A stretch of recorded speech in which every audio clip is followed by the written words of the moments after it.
دنیا خوفزدہ ہو چکی ہے۔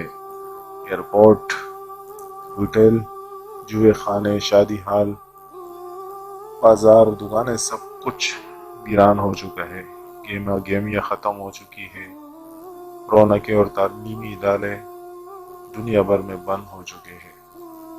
محفلیں اور زنا کے اڈے، شراب خانے ویران ہو چکے ہیں۔ لوگ نوٹوں سے بھی ڈرنے لگے۔ امریکہ نے یورپ سے آنے والوں کو روک دیا۔ پوری دنیا نے منہ چھپا لیا۔ جو کہتے تھے نقاب عورت کو قید کرتے، سب بے نقابوں نے نقاب پہن لیے۔ کانسنے والا خودکش لگنے لگا، دمے والا ایٹم بم۔ ہر بندہ دوسرے سے خوفزدہ ہو گیا۔ دنیا کی ترقی رک گئی۔ میڈیکل سائنس زمین بوس ہو گئی۔ دوائیاں راک بن گئی۔ انجیکشن بے اثر ہو گئے۔ موت کے سائے ہر طرف منڈالے لگے۔ چند دنوں میں خوف نے پوری دنیا کو اپنی لپٹ میں لے لیا۔ ایران جیسے ملک میں وزیر بھی مر گئے۔ جیلوں میں خوف پھیل گیا۔ سعودی شہر دبک گئے۔ جو کہتے تھے غیر اللہ سے مدد مانگنا شرک ہے، وہ غیر اللہ کے آگے لیٹ گئے۔ لوگوں کے عقیدے بدل گئے۔ مذہب زمین بوس ہو گئے۔ اللہ کا خوف نہیں، وبا کا خوف چھا گیا۔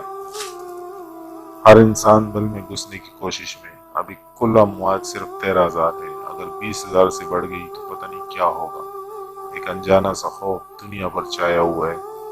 موت برحق ہے۔ جس نے وبا سے مرنا ہے وہ اسی سے مرے گا۔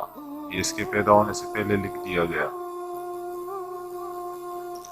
ٹرمپ نے کہا ہمارے سائنسدان ایک دن میں ویکسین نکال لیں گے۔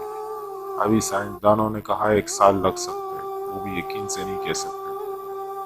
اگر مکہ اور مدینہ خالی ہو سکتے ہیں تو عنقریب یہاں کی مسجدیں بھی ویران ہو جائے گی۔ کوئی ملک دوسرے ملک کی مدد کا وعدہ نہیں کر رہا۔ کسی ملک کے ڈاکٹروں کی ٹیم کہیں نہیں جا رہی۔ کاش انسان اپنے رب کے اس فرمان پر عمل کرتا۔ جو اپنے رب کے سامنے جانے سے ڈر گیا، اس کے لیے 2 جنتیں ہیں۔ اے انسان، تو کتنا بزدل ہے۔